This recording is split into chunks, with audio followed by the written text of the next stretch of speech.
It's going, it's going, it's gone. There we go. Got it. We are live. Folks, Kirk Von Onen here with another Power Sport Academy micro moment. This one's going to be quick. It's Thursday. Thursdays are busy for me. I do a lot of consulting with dealerships on Thursdays. Seems like that's the great day to get everybody on a Zoom call for a coaching call. And I'm also working on a proposal for a new company. So really having a great productive day. Let's get to it. I even have a course on this. This sounds crazy that I made a course on this, but we need to use the phone as an effective sales tool. And before you go, and stick with me. Have you listened to people answer the phone where you work?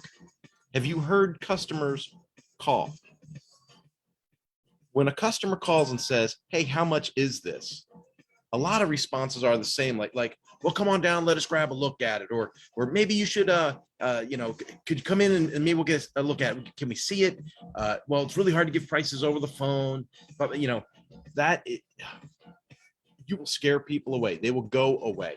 If you don't know the answer, how about this?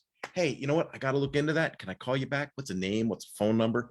Your goal, pardon me again. We know that we want people to come to the dealership. We know that we want people to come in. So we have this preconditioning that says, well, I can't really tell you on the phone. You'll need to bring it into me so I can see it.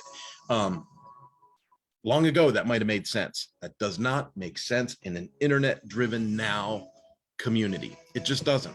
So what you need to do is get contact information. You want to know who you're talking to. You want to know how to get back in touch with them. Ask them, say, hey, would you, you look them up in the system. If you're in front of a computer, go, hey, Bob, looks like we got you in the system. Is this still your email? Man, I would love to email you a proposal or email you an estimate for that which you just asked for. And then give them the caveat, hey, once you bring it in, if it looks like it's something different, obviously we'll have a different conversation, but based on the information you gave me today, this is how much it would be, right? Give the information. There's no secret. Somebody's going to answer the phone and do it right. And somebody's going to take the sale. So give the answers, be forthright, but get the contact information. Hey, how much is it? Hey, how much to get a rear tire put on my GSX-R today? Great. You know what? I can look that up for you. Tell you what, in case we get disconnected, what's a phone number for you and your first name, last name? Excellent. I'll be right back. Hang on just a sec. Boom. It's a 190-50-17. Great. Boom. Hey, I've got a couple of options in stock for you. It's this. What time do you want to come in and get that done? Bam. Take care of them, but get the information. If you don't get the information, you got no way to follow up on a sale and make something happen. Get the info. Use the phone as an effective sales tool. I have an entire course on this inside the Power Sport Academy. And obviously I can't do it all in a micro moment, but folks, we got to get better. I can call a sales department. I can call a parts department. I can call a service department. And rarely does somebody ask me, what's my name? What's a phone number to get back in touch with me? Would I prefer to be emailed? Is text okay?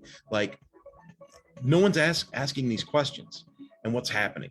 People are dialing for dollars and they're just trying to find the cheapest price because, let's face it, we're not giving them the best service.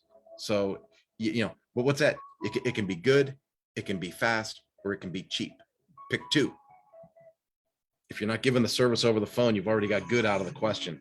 So now they just want cheap and fast. We got to bring good back to the menu. Talk to you later, folks. Have a good one. Bye-bye.